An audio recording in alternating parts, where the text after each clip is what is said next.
Em um momento, é um voo normal. Eu ouvi um barulho de tiro. No seguinte, o avião está partindo-se no ar. O teto do avião estourou e se abriu como uma lata. O avião estava se despedaçando por um motivo desconhecido. Ele ia continuar desmanchando. Quando equipes de manutenção falham em terra, os resultados podem ser catastróficos para quem está no ar. O comandante foi puxado quase inteiramente pela janela. Joe! Joe! Por várias vezes, um erro aparentemente trivial no hangar de manutenção provocou uma tragédia no céu. Eu não queria ir embora sem dizer meu último eu te amo.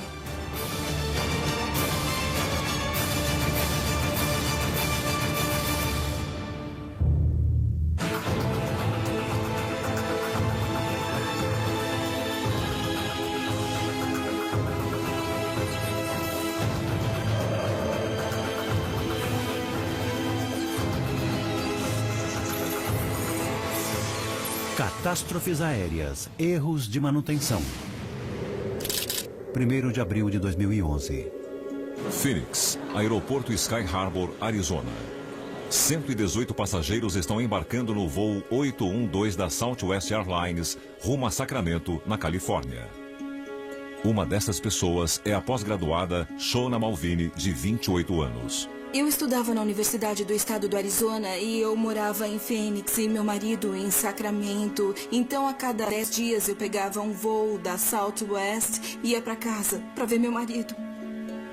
A Southwest Airlines é uma das maiores companhias aéreas do mercado doméstico americano e opera mais de 3.300 voos por dia. Ela é considerada uma empresa de baixo custo que se concentra em trechos curtos. Eles têm uma frota de 737s de várias gerações. O Boeing 737 é a aeronave comercial mais popular do mundo. Mais de 7.000 já foram produzidos desde sua criação em 1965. O 737 que voará hoje tem apenas 15 anos de idade. É um avião relativamente novo, que deve ter muitos anos pela frente. Atenção, voo 812, decolagem liberada. 13h40 da tarde. O voo 812 decola rumo à Califórnia.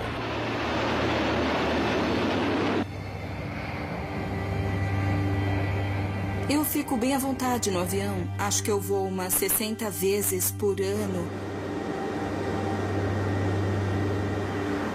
Era dia da mentira. E eu sei que todas as histórias começam com era só um dia normal. E era mesmo, era só uma sexta-feira.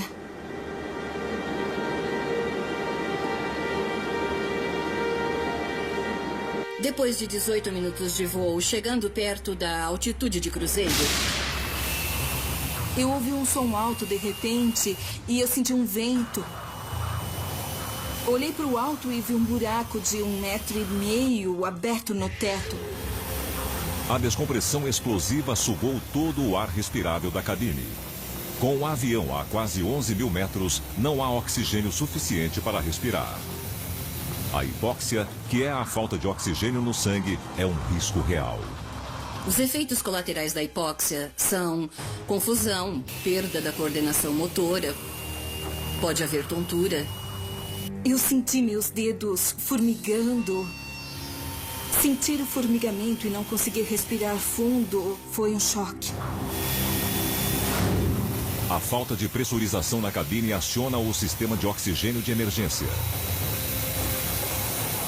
Quando há uma descompressão rápida, as máscaras têm que ser liberadas em poucos segundos. Meu coração estava acelerado e eu me lembro de ficar pensando, respira. Mas os passageiros não sabem que este oxigênio de emergência é suficiente para apenas 30 minutos. Na cabine de comando, os instrumentos informam os pilotos que há perda de pressão na cabine de passageiros. O que está acontecendo aí? Cientes do problema, os pilotos percebem que precisam baixar o avião imediatamente por um motivo vital. O oxigênio suplementar é um recurso limitado. Eles precisavam descer para uma altitude bem rápido para que os passageiros não ficassem dependentes desse oxigênio extra. É possível respirar sem as máscaras abaixo de 3.000 metros. Mas a aeronave está a quase 11.000 metros Torre chamado voo 812. e precisa descer antes que o oxigênio acabe. É a única possibilidade. O avião estava apontado para o chão, eu estava caindo, eu sentia do meu assento. O voo 812 mergulha em direção ao solo a 1.800 metros por minuto. É uma descida de dar frio na espinha. Mas não há escolha. Além do suprimento de oxigênio ser limitado, há um buraco de 1,5 metro no teto e o avião corre o risco de começar a desmontar. Ver aquele rombo no teto, ver o céu, era muito assustador. O avião estava se despedaçando por um motivo desconhecido. Não sabiam o que era. Ele ia continuar desmanchando. Eu me lembro de rezar para ficar tudo bem, rezar para ficar em segurança e para não ser meu último momento. 123 vidas estão em jogo. Mas como um buraco pode se abrir na fuselagem de um avião? O que ainda não se sabe é que não se trata de um ato terrorista ou de um erro da tripulação. O rombo não tem nada a ver com alguém a bordo. O problema já estava lá antes de a aeronave decolar.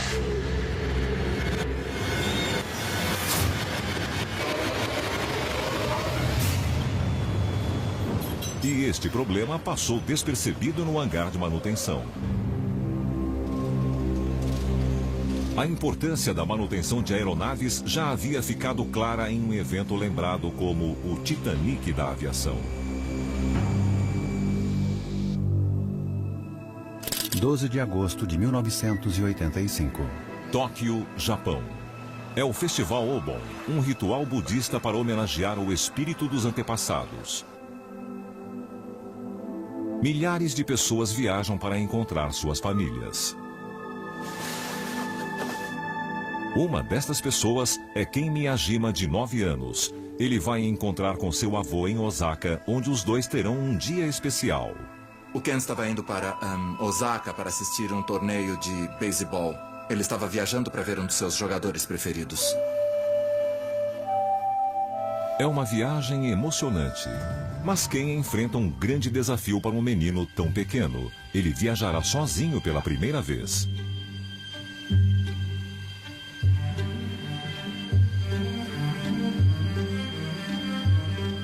Ken embarcará no voo 123 da Japan Airlines.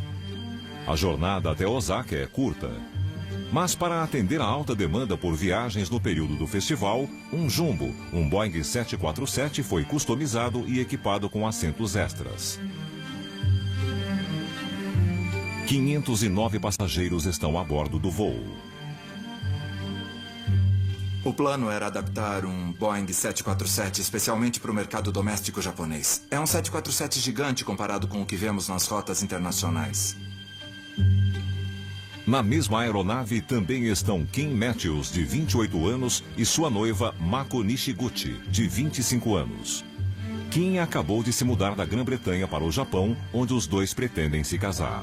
Ele se mudou para lá porque ele amava o Japão. Ele queria uma vida nova com a Mako. E o pai da Mako ofereceu um emprego como responsável de vendas na Europa. Eles iam começar a organizar os detalhes do casamento. Gravação amadora. 6h12 da tarde. A decolagem do voo 123 é captada por um cinegrafista amador. O avião saiu do aeroporto com um pouco de atraso e ia pegar uma rota sudoeste em direção a Osaka. No controle da aeronave, o copiloto Yutaka Sasaki. Ele foi treinado pelo comandante Masami Takahama, um piloto experiente da Japan Airlines. O engenheiro de voo Hiroshi Fukuda também está a bordo.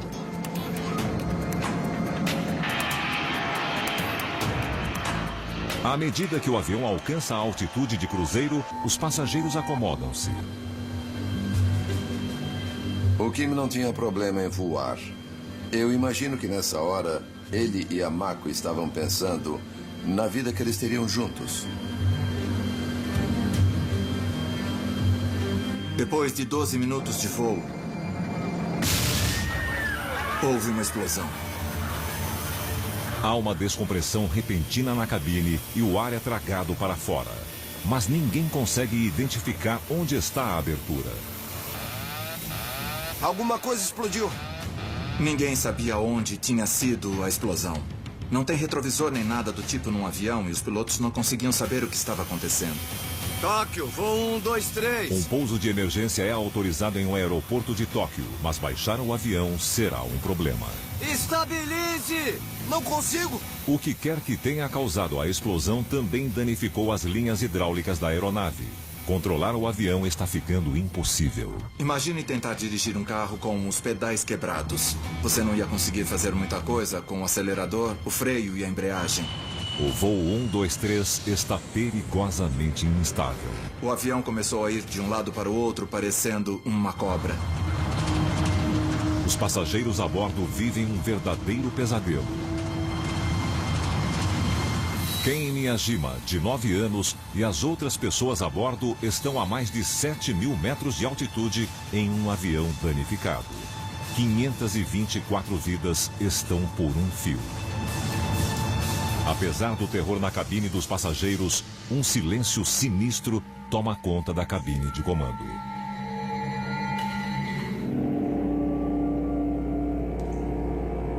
Há uma falta de interesse perturbadora no comandante.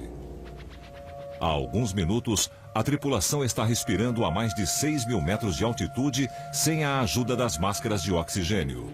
É possível que o comandante esteja sofrendo os efeitos da hipóxia, a privação de oxigênio. A hipóxia pode levar a estágios que vão desde parecer bêbado a ficar inconsciente, mas ela também pode causar fatalidades. Não demora muito até os outros pilotos também parecerem afetados. Acredita-se que basicamente eles estavam perdendo as funções, eles não conseguiam falar. Japan Airlines 123, se estão ouvindo, por favor, respondam. Respondam, por favor.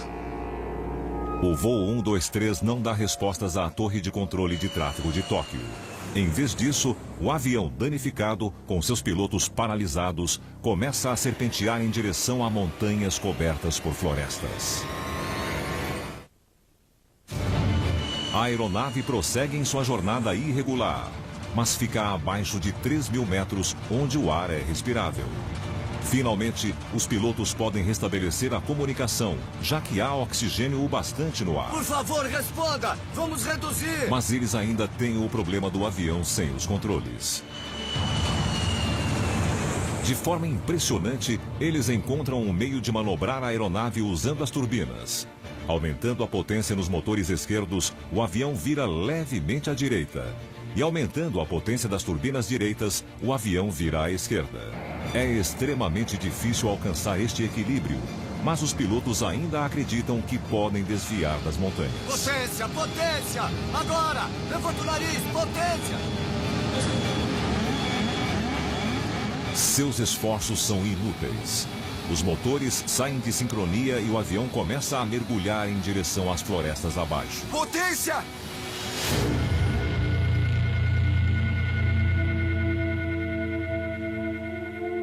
Muitos passageiros precisam aceitar que este é o fim.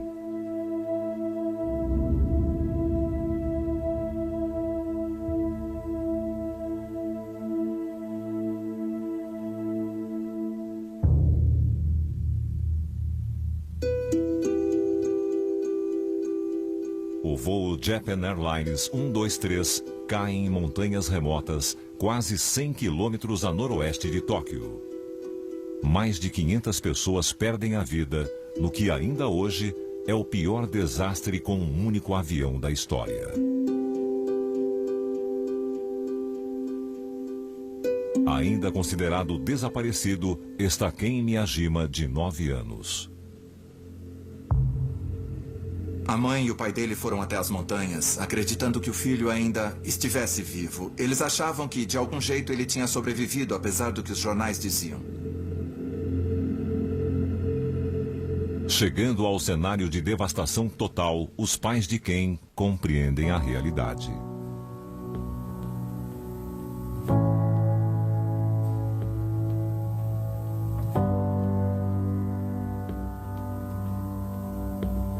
Também mortos no desastre, os noivos Kim Matthews e Mako Nishiguchi. Gosto de lembrar do Kim, como ele estava quando vi pela última vez. Cheio de vida, sorrindo. Quando eu vejo as fotos dele, é claro que sinto saudade.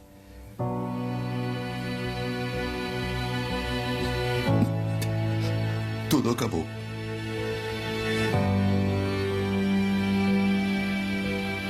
Como este voo deu tão tragicamente errado? A team of American investigators from National Transportation Safety Board arrived in Tokyo today. Os investigadores recuperam os preciosos gravadores de dados do voo dos destroços. Estamos sem hidráulico. Sim, senhor. O gravador de voz da cabine fornece uma pista interessante.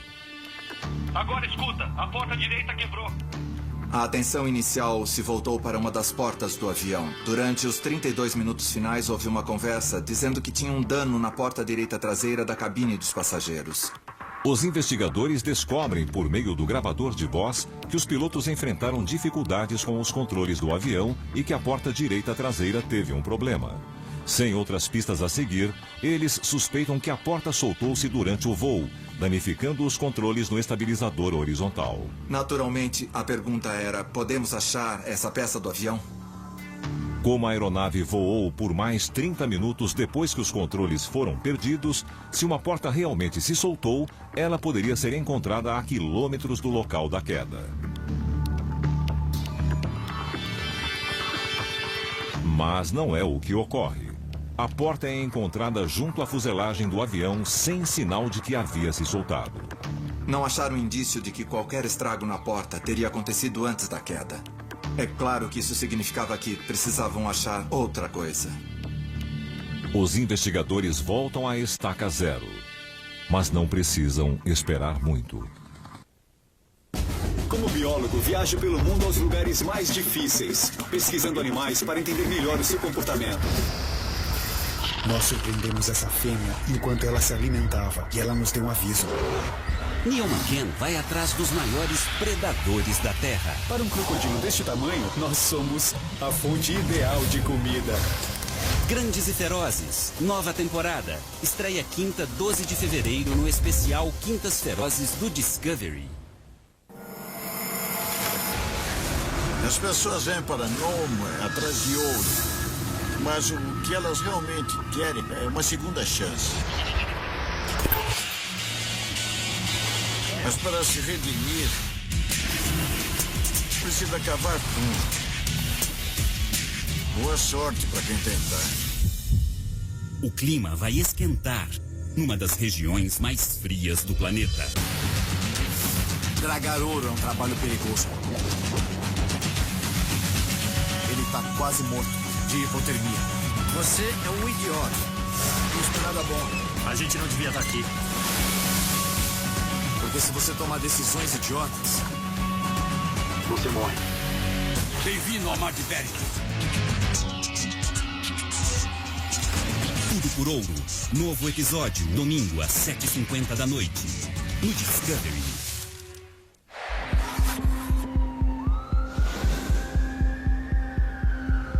A batalha pela vida é contra o tempo.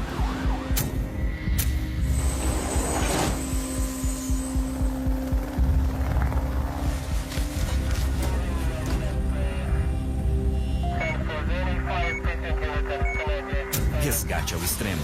Novos episódios quartas, às 8h40 da noite. No Discovery. Riquezas do Gelo. Oferecimento Mitsubishi Pajero Dakar é 4x4. 4x4 é segurança.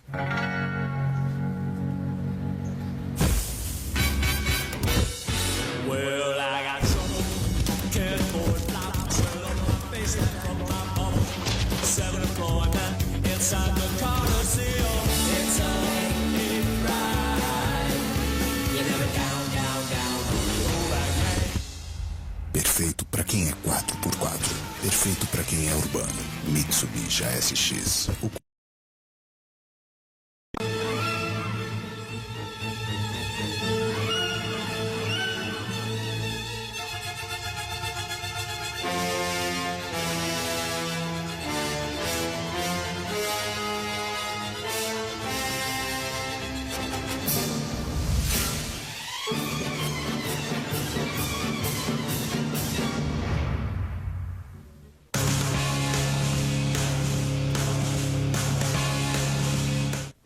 Os investigadores fazem um progresso. 112 quilômetros ao sul do local da queda, uma peça-chave do quebra-cabeça é encontrada. Um pedaço do avião foi encontrado boiando numa baía na costa do Japão. E fazia parte do estabilizador vertical na cauda.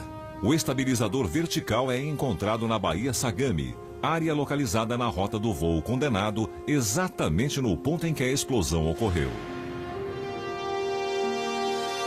Os investigadores agora têm fortes evidências de que o estabilizador vertical soltou-se em virtude da explosão.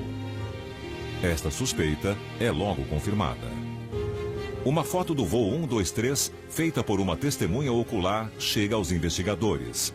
Ela foi tirada momentos antes do acidente e é impressionante. O avião não parece normal. Fizeram uma análise e descobriram que mais de 50% do estabilizador vertical estava faltando. O estabilizador vertical é uma estrutura absolutamente fundamental em uma aeronave. Como ele poderia ter caído? Os investigadores aprofundam a análise do histórico do avião. Será que há uma pista nos registros de serviço? Começaram a analisar o histórico do avião, vendo se existia alguma coisa que fosse específica sobre ele. E descobriram que tinha se envolvido num acidente em 1978. É uma grande descoberta. 7 anos antes, o mesmo Boeing 747 envolveu-se em outro acidente. Quando a aeronave aterrissou após um voo de rotina, sua cauda atingiu a pista, o que danificou o anteparo de pressão traseiro. Esta peça é uma divisão hermética na traseira da cauda, projetada para impedir que o ar pressurizado escape da cabine. O estrago no anteparo foi tão grande que ele precisou ser remendado pelos engenheiros. Mas os investigadores descobrem algo muito perturbador. Quando o registro foi analisado, eles viram que o reparo não foi feito do jeito que deveria ter sido. Para fazer o reparo corretamente, a equipe de manutenção deveria incluir uma peça conhecida como chapa sobreposta entre as seções danificadas do anteparo e fixá-la com 3 fileiras de rebites. Mas não foi o que a equipe fez. Em vez disso, os técnicos usaram 2 chapas separadas, prendendo a da base com 2 fileiras de rebites e a do topo com apenas uma. Foi um erro de manutenção grave. Isso enfraqueceu a junta e estimaram que deve ter deixado a peça 30% mais frágil. Com as decolagens e pousos de vários voos, a cabine é pressurizada e despressurizada, o que causa uma flexão imperceptível na fuselagem. Se as juntas que unem as várias partes da fuselagem não estiverem firmes o bastante, esta flexão pode provocar o desenvolvimento de rachaduras. Eventualmente, alguma pressurização será demais e a junta irá romper-se.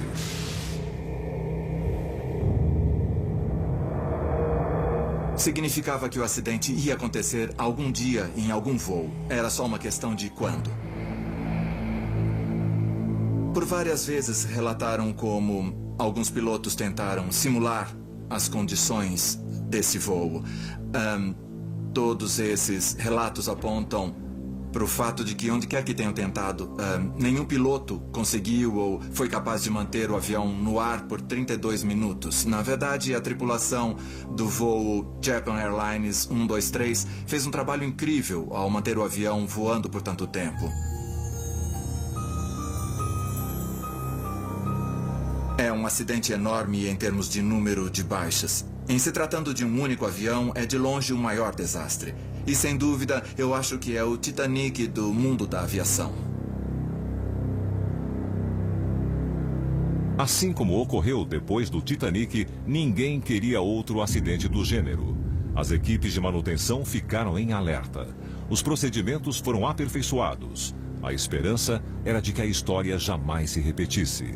Mas 26 anos depois, outro voo traria estas lembranças à tona.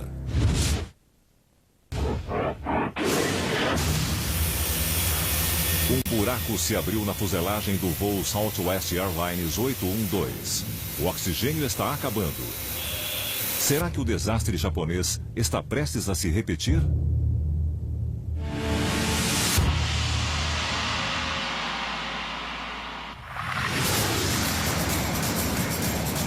Em 1º de abril de 2011, o voo Southwest Airlines 812 está milhares de metros acima do deserto do Arizona, com um rombo no teto do avião. 118 passageiros estão a bordo. O maior medo deve ter sido: esse avião já está desmontando agora. Será que vai continuar desmanchando? A prioridade imediata é descer a 3.000 metros de altitude, onde os passageiros não ficarão mais dependentes do suprimento limitado de oxigênio. Eles estavam descendo o mais rápido possível. Declarando descida de emergência! Declarando descida de emergência! Para qual altitude? 3.000 metros! Com a aeronave praticamente em queda livre, a descida rápida significa que os passageiros precisam enfrentar mudanças de pressão extremas. Um desses passageiros é Shona Malvini. Eu me lembro de ficar com muita dor de cabeça. Foi instantâneo e senti que tinha alguma coisa pressionando meus ouvidos. Era frio, barulhento, parecia que o ouvido ia explodir, os sinos começam a doer, o estômago fica revirando, o organismo estava tentando se adaptar.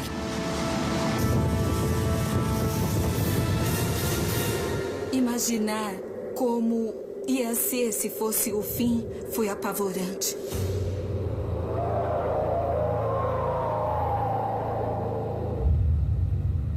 O avião continua seu mergulho, descendo quase 2.000 metros por minuto.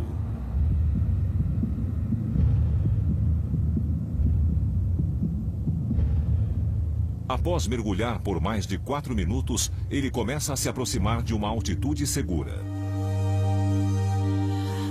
Finalmente, há oxigênio suficiente para os passageiros respirarem. Foi difícil me convencer de ficar calma e respirar normalmente.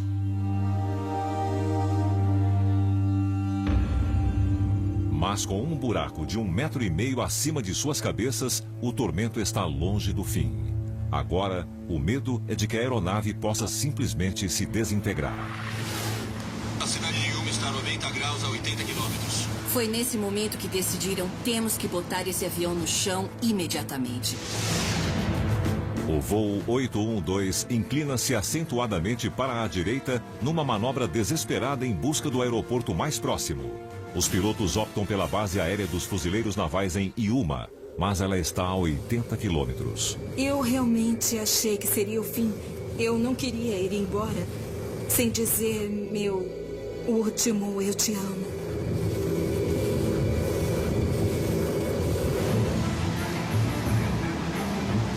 Eventualmente, depois de mais de 20 minutos agonizantes, os pilotos conseguem ver o aeroporto. A aeronave aproxima-se da pista. Ela precisa continuar inteira por mais alguns segundos.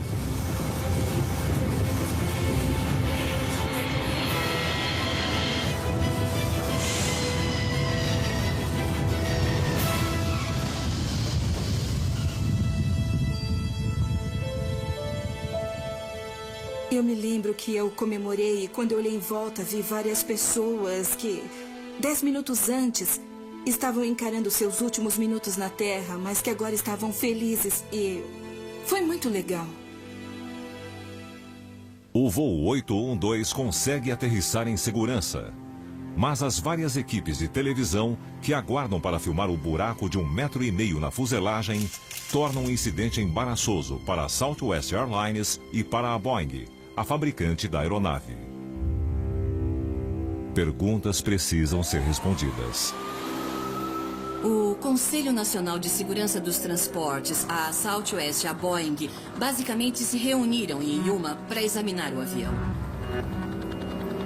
Mas não fica claro para os investigadores como o buraco pode ter sido aberto. Eles removeram aquela seção da fuselagem e levaram para o laboratório para uma análise mais detalhada.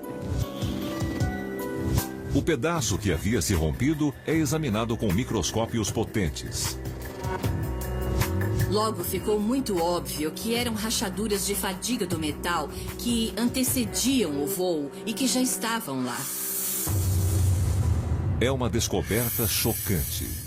Os investigadores encontram rachaduras causadas por fadiga em mais de 70% dos furos de rebite em volta da junta naquela parte da fuselagem. Por que elas não foram vistas por equipes de manutenção? As atenções voltam-se para os registros de manutenção da aeronave. O avião não estaria em dia com suas revisões? Descobre-se que tudo está em ordem. Todas as inspeções exigidas foram cumpridas.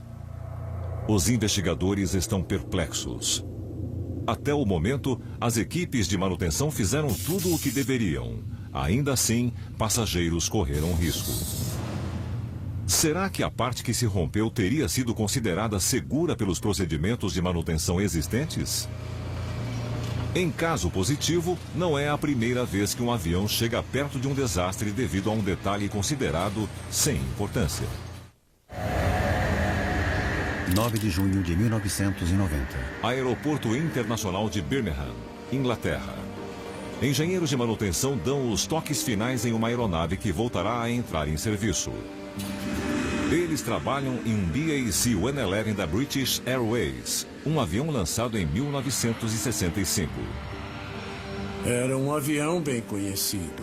Já tinha sido usado e testado em voos no mundo inteiro e tinha uma ótima reputação.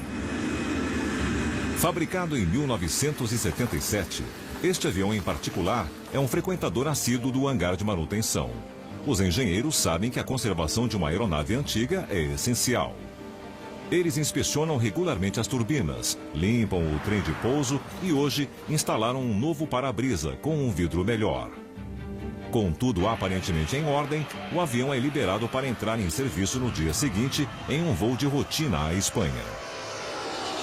Esse voo da British Airways estava levando pessoas em férias de Birmingham para Málaga. 2 pilotos a bordo, 4 comissários, coisa de rotina. A tripulação responsável é experiente. O comandante Tim Lancaster e o copiloto Alistair Atson têm quase 18 mil horas de voo juntos. Depois da decolagem, tudo estava correndo normalmente. Não existia motivo para suspeitarem do que estava prestes a acontecer. Eles estavam felizes por passar uns dias em Málaga. E tudo estava 100%.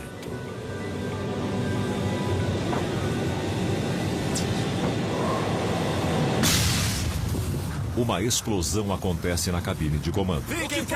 O comissário de bordo, Nigel Ogden, corre para descobrir o que aconteceu e se depara com uma cena inacreditável.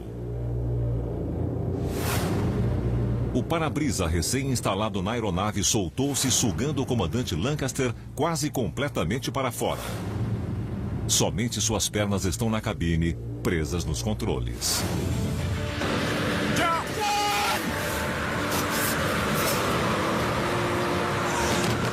Enquanto Ogden agarra as pernas do comandante, o copiloto Atson retoma o controle da aeronave. Não tinha nada que o comissário pudesse fazer para puxá-lo da cabine. Me ajuda, John! O comissário de bordo, John Hewart, chega para ajudar. Mas até mesmo a força de 2 homens não é o suficiente. Eles só podem segurar o comandante. 390, pedido... O copiloto contata o controle de tráfego aéreo e pede autorização para um pouso de emergência. Mas não consegue ouvir a resposta. Ele decidiu correr o risco e começou a descer de qualquer maneira sem autorização. Fiquem seus acessos ao cinto de segurança. O voo 5390 começa a mergulhar em vias aéreas de tráfego intenso, sem permissão. É uma aposta arriscada, mas eles não têm escolha. Além de a vida do comandante estar em jogo, os passageiros também correm risco. Com as turbinas do BA-C-111 dispostas na lateral da aeronave, se o comissário soltar o comandante, a tripulação enfrentará o impensável. Além de não ter chance de sobreviver, o comandante podia ser sugado pela turbina e danificá-la. Autorizado para pousar em Southampton. Voo 5390. Eu conheço bem Gatwick. Seria melhor em Gatwick. O copiloto recebe autorização para pousar em Southampton, mas ele não conhece o aeroporto. Ninguém quer o estresse adicional de ir para um lugar desconhecido. Mas Southampton está muito mais perto que Gatwick. Se puder me orientar em Southampton, afirmativo. Alistair Edson é obrigado a aceitar um aeroporto desconhecido. Há mais de 13 minutos, o comandante Lancaster está sendo submetido a ventos congelantes, 5 vezes mais fortes do que os de um furacão. Além de rajadas de vento de mais de 600 km por hora, temperaturas abaixo de 10 graus negativos. Era quase inconcebível que ele pudesse sobreviver. Toda esta provação também está cobrando um preço do comissário de bordo, Nigel Ogden. O comissário teve lesões causadas pelo frio nas mãos e nos braços.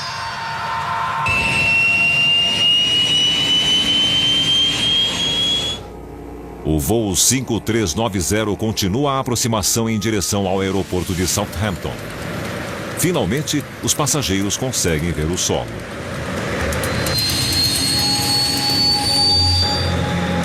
Mas na cabine de comando, o copiloto precisa lidar com outro problema. A carta de navegação que ele tinha consultado para ver o aeroporto e a pista onde ele teria que pousar foi sugada pela rajada de vento que entrava pela janela. Sem carta de navegação ou outro piloto para ajudá-lo em um aeroporto em que nunca esteve, ele enfrenta a aterrissagem mais difícil de sua carreira. E não há margem para erro. Bem no fim da pista de Southampton, tem a rodovia M27 e alguns aviões já tinham ido parar lá.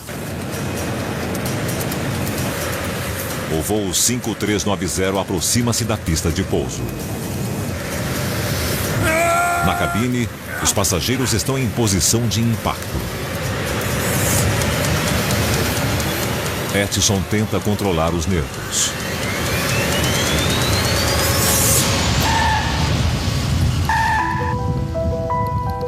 Incrivelmente, ele consegue pousar o avião em segurança. É um feito heróico de Edson. Serviços de emergência resgatam o comandante Lancaster. Inacreditavelmente, ele está vivo. Ele sofre apenas lesões pela exposição ao frio e pequenas fraturas nos braços. Esse acidente foi o único na história da aviação. Não é uma coisa que saiu da cabeça de um roteirista de filme catástrofe. British Airways wants to know precisely what happened in the air once the windscreen was blown out and what lessons should be learned.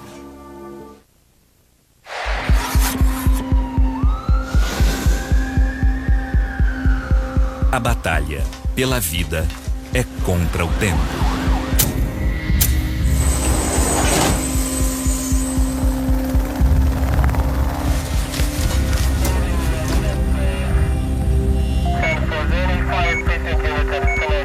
Resgate ao Extremo. Novos episódios quartas, às 8h40 da noite, no Discovery.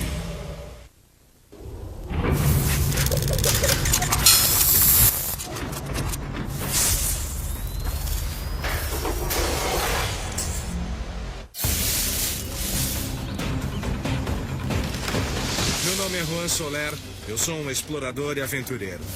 Por 20 anos eu percorri todo o continente e descobri lugares incríveis. Mas tive várias situações de alto risco que eu só consegui superar graças à minha experiência e ao meu conhecimento em técnicas básicas de sobrevivência. Agora quero dar algumas dicas que podem salvar a sua vida se você tiver que enfrentar uma emergência naquele momento mais inesperado. Hoje eu estou numa floresta de altitude. Como é um ambiente muito úmido, o tempo pode ser imprevisível. A montanha pode ser bastante perigosa por causa da altitude e do terreno acidentado. Quanto mais alto, mais frio. Isso aumenta o risco de hipotermia, congelamento e o mal da montanha. A capacidade de acender e manter o fogo aceso é um fator decisivo na hora de sobreviver. Os 3 elementos do fogo são oxigênio, calor e combustível. Uma vez que o fogo está aceso, você tem que ter combustível como madeira ou folha seca para manter o fogo. Agora eu vou ensinar como fazer fogo com papel metálico de chiclete e as pilhas da lanterna. O papel metálico vai servir como condutor de eletricidade e fonte de combustão. E a energia das pilhas vai ser a fonte de calor. Primeiro coloco as pilhas sobre um pedaço de papel metálico. O lado positivo fica para cima e o negativo para baixo. Corte o papel que sobrou em forma de borboleta e com ele faça um ponto de contato entre as pilhas. O calor vai se concentrar na parte mais estreita do papel metálico que vai acender a palha.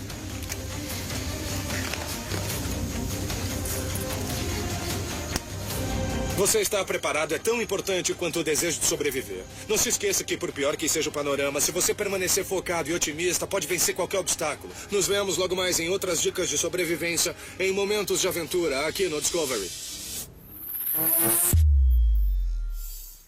Como biólogo, viaje pelo mundo aos lugares mais difíceis, pesquisando animais para entender melhor o seu comportamento. Nós surpreendemos essa fêmea enquanto ela se alimentava e ela nos deu um aviso. Neil McCann vai atrás dos maiores predadores da Terra. Para um crocodilo deste tamanho, nós somos a fonte ideal de comida. Grandes e Ferozes, nova temporada. Estreia quinta, 12 de fevereiro, no especial Quintas Ferozes do Discovery.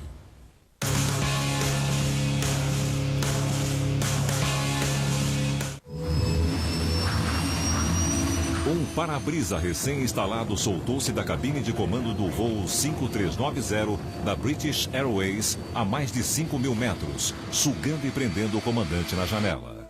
Graças à rápida ação do copiloto, todos, inclusive o comandante, sobreviveram. Mas os investigadores querem saber como isso pode ter acontecido. O investigador de engenharia Stuart Cullen chega à cena. Eu nunca tinha visto nada parecido com esse acidente. Minha primeira reação foi ir até Southampton para poder examinar o avião. Ele inspeciona os registros de manutenção da aeronave. Ele percebe que o para-brisa que se soltou havia sido trocado 24 horas antes. Eu precisava saber se tinha alguma coisa errada com a moldura da janela. Após ter caído em um campo a 80 quilômetros do aeroporto, o para-brisa e a moldura são encontrados. A janela foi encontrada em um campo em Oxford e ainda tinha alguns parafusos presos. Ficou claro que o estrago na janela foi tanto que os parafusos cederam sem resistir muito. O problema não é na moldura da janela. Os parafusos eram menores em relação ao diâmetro. Alguém usou os parafusos errados. Então o foco passou a ser o engenheiro de manutenção que instalou o para-brisa. A próxima parada é o aeroporto de Birmingham, onde a aeronave havia passado por manutenção. É preciso encontrar o engenheiro. O para-brisa tinha sido colocado pelo engenheiro de manutenção de plantão no turno da noite. E eu precisava falar com ele. Esse homem era um engenheiro de manutenção respeitado e estável. Então nós revisamos as circunstâncias em que ele tinha feito o serviço passo a passo. A empresa tinha um sistema em que o funcionário olhava um catálogo de peças ilustrado, anotava o número do item que queria e se dirigia até uma gaveta, que tinha o número correspondente à peça. Mas o gerente de manutenção não usou esse sistema.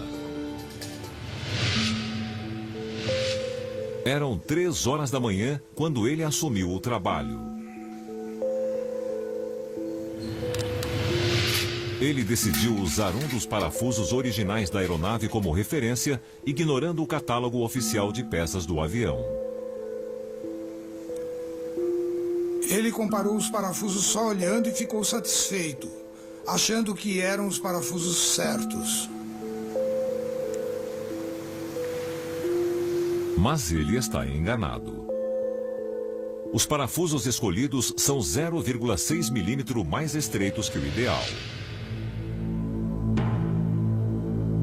É um erro minúsculo, mas decisivo. E isso foi chocante, porque toda a base da segurança de um avião depende do manual de manutenção.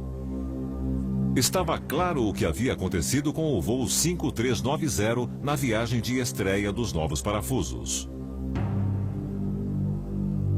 À medida que a aeronave alcançava a altitude de cruzeiro, a mudança na pressão atmosférica exercia forças extremas no novo para-brisa e em seus parafusos infimamente mais estreitos. E quando o avião chegou a 5.200 metros, os parafusos não resistiram a estas forças.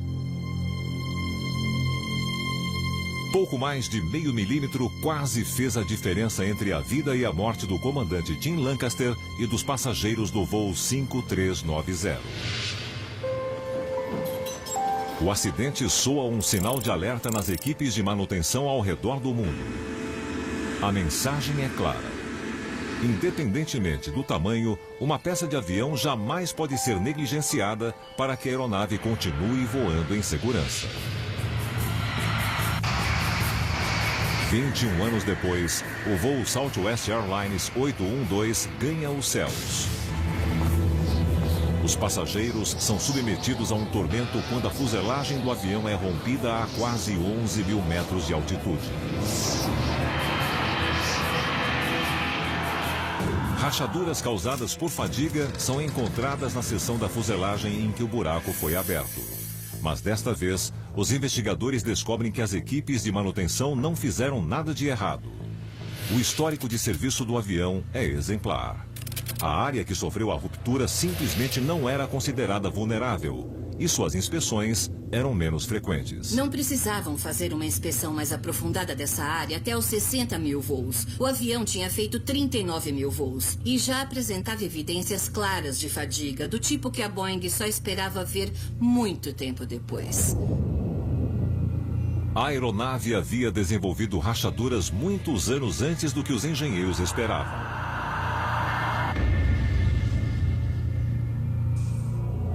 Agora, há uma grande preocupação. O 737 é o avião mais popular do mundo e há milhares deles em serviço ao redor do planeta. A mesma falha estaria prestes a ocorrer em outros? A Boeing publicou uma diretriz de aeronavegabilidade para os 737s antigos, dizendo que eles precisavam de testes e de inspeção. Voos em todo o mundo são cancelados enquanto os 737s permanecem em solo para inspeções. As notícias ficam piores. Rachaduras são encontradas na fuselagem de outros 5 737s antes do esperado. Esse avião que teve o buraco na fuselagem foi só o primeiro. Os outros 5 eram acidentes prestes a acontecer.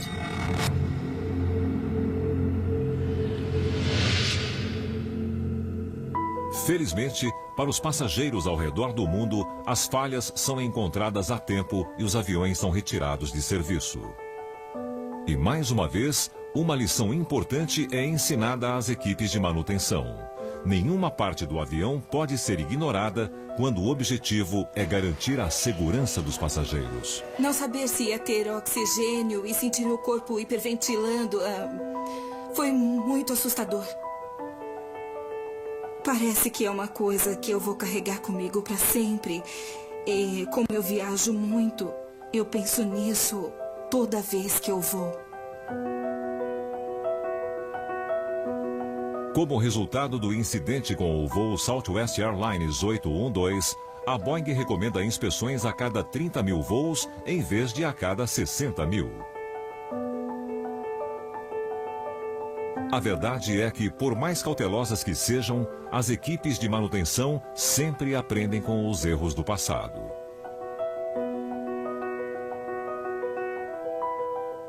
Os futuros passageiros podem apenas esperar que, da próxima vez, os riscos sejam descobertos no hangar de manutenção e não no ar. Versão brasileira, Vox Mundi.